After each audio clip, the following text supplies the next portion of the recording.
40 7 அகிலங்களின் ஞானங்கள் ஒவ்வொன்றையும் சுமந்து கொண்டிருப்பவர்களும் அதை சூழ்ந்திருப்பவர்களும் தங்கள் இறைவனை புகழை கொண்டு அவன் தூய்மையை போற்றிக் கொண்டும் இருக்கிறார்கள்.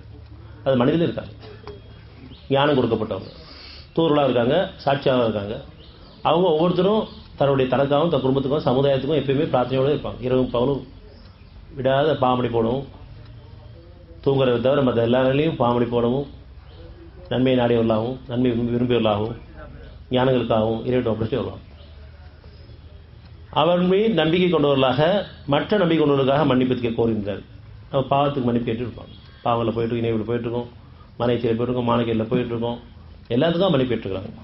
எங்கள் இறைவனே, நீ அருளாலும் ஞானத்தாலும் எல்லா பொருட்களையும் சுதந்திரிக்கிறாய். எனவே பாவம் மீட்சி கோரி உன் வழியை பின்பற்றுவர்களுக்கு நீ மன்னிப்பு அளிப்பாயாக.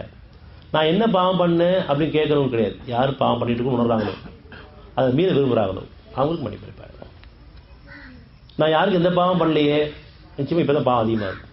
பாவத்தை பண்ண யாருக்கு எந்த பாவம் பண்ணல, நான் சுத்தமான விஷயம்.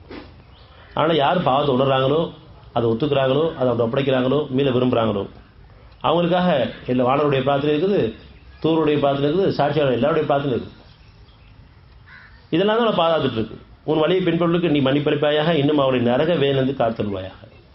இந்த உலக நரக வாழ்க்கை இருக்குது, நம்ம சொல்லவும் செய்யணும், நரக வேதனையாக இருக்குது, நரக வாழ்க்கையாக இருக்குது அப்படின்னு சொல்கிற அளவுக்கு இப்போ அதெல்லாம் மாறிட்டு இருக்கு. இறைவன் குளிர்ச்சியை வச்சு விட்டு வாழ வச்சுட்டு இருக்காங்க.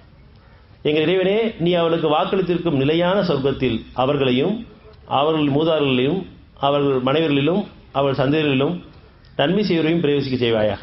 நிச்சயமாக நீதான் மெய்த்தவன், ஞானமிக்கவன்.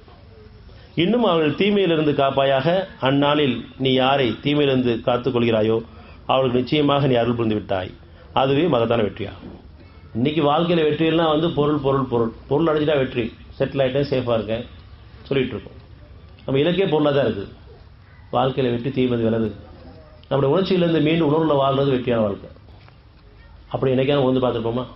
என்னுடைய உணர்ச்சிகள் நான் வசப்பட்டிருக்கேனே, நான் உணர்ச்சி வார்த்தை சொல்லவும் செய்வோம். நான் உணர்ச்சி வசப்பட்டிருக்கேன், வசப்பட்டேன்னு சொல்லுவோம். உணர்வுகளில் வாழணுமா உணர்ச்சிகளில் வாழணுமான தெளிவாக புரியுது. உணர்வுகளில் வாழணும், ஆனால் உணர்ச்சிக்கு வசப்பட்டிருக்கோம். இந்த அடிமைத்திலிருந்து மீளணும்.